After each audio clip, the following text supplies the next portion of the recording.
क्या आपने कभी किसी छोटे बच्चे को पहली बार अपने पैरों पर खड़े होकर चलते हुए देखा है? उस एक पल में छिपी लड़खड़ाती कोशिश और फिर सफल होने की वो अद्भुत खुशी इंसान की सीखने की यात्रा का पहला बड़ा मील का पत्थर है। ये दृश्य एक बुनियादी सवाल उठाता है। क्या हर बच्चा एक ही तरीके से सीखता है? क्या सभी के सोचने, समझने और विकसित होने की गति एक समान होती है? इन बारीकियों को समझना एक शिक्षक के लिए केवल शैक्षणिक ज्ञान नहीं, बल्कि उनके पेशेवर धर्म का सबसे महत्वपूर्ण हिस्सा है। सीखने की इस प्रक्रिया को समझने के लिए हमें वृद्धि और विकास का अंतर स्पष्ट करना होगा। वृद्धि एक मात्रात्मक बदलाव है, जैसे ऊंचाई और वजन का बढ़ना।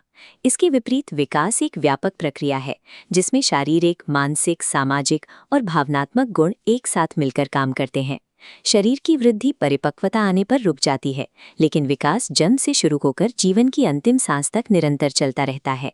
जब कोई शिक्षक बच्चे की शारीरिक वृद्धि के साथ साथ उसके मानसिक और सामाजिक बदलावों को समझता है, तभी वो उसकी वास्तविक क्षमता को पहचानने में सफल होता है। बाल मनोविज्ञान के अनुसार विकास कुछ निश्चित वैज्ञानिक नियमों पर आधारित है। पहला नियम है कि विकास क्रमिक यानी सीक्वेंशियल होता है, और दूसरा ये कि ये एक सतत यानी कंटिन्यूअस प्रक्रिया है जो बिना रुके चलती है। तीसरा महत्वपूर्ण सिद्धांत है सिर से पैर की ओर विकास यानी सेफेलोकॉडल। एक नवजात शिशु सबसे पहले अपने सिर और गर्दन पर नियंत्रण पाना सीखता है, जिसके बाद ही वो अपने धड़ और पैरों का इस्तेमाल कर पाता है। चौथा सिद्धांत केंद्र से बाहरी भाग की ओर विकास यानी प्रॉक्सिमोडिस्टल को दर्शाता है। बच्चा पहले अपनी रीढ़ की हड्डी और कंधों पर नियंत्रण पाता है, और उसके बाद ही वो अपनी बाहों और उंगलियों का बारीकी से उपयोग कर पाता है।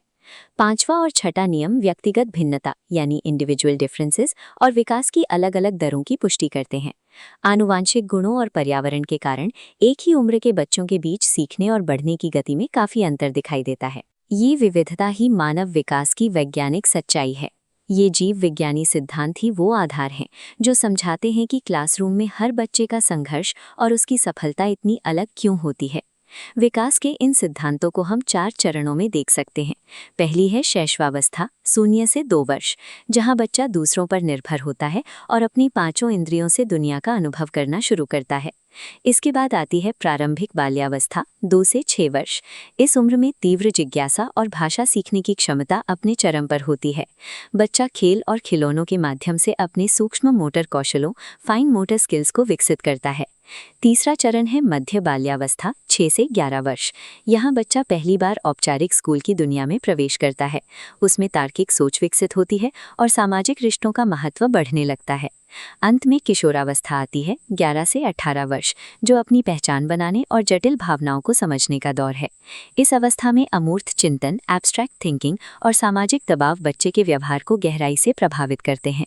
बच्चा जब इन जैविक पड़ावों को पार करता है, तो उसके साथ ही शिक्षक की शिक्षण पद्धति में भी बदलाव आना अनिवार्य है। नई राष्ट्रीय शिक्षा नीति यानी NEP 2020 इन्हीं विकासात्मक चरणों को ध्यान में रखकर तैयार की गई है।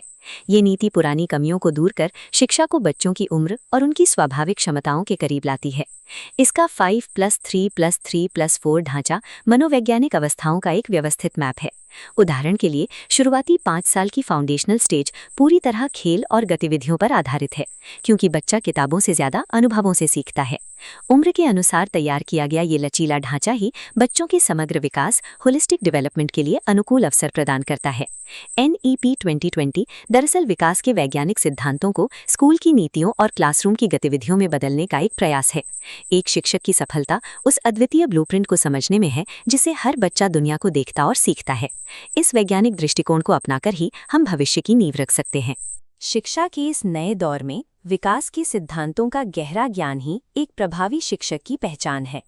यदि आप JTET या CTET जैसी परीक्षाओं की तैयारी कर रहे हैं, तो इन वैज्ञानिक बारीकियों पर पकड़ बनाना आपके लिए अनिवार्य है। ऐसे ही महत्वपूर्ण विषयों को गहराई से समझने के लिए हमारे चैनल को सब्सक्राइब करें।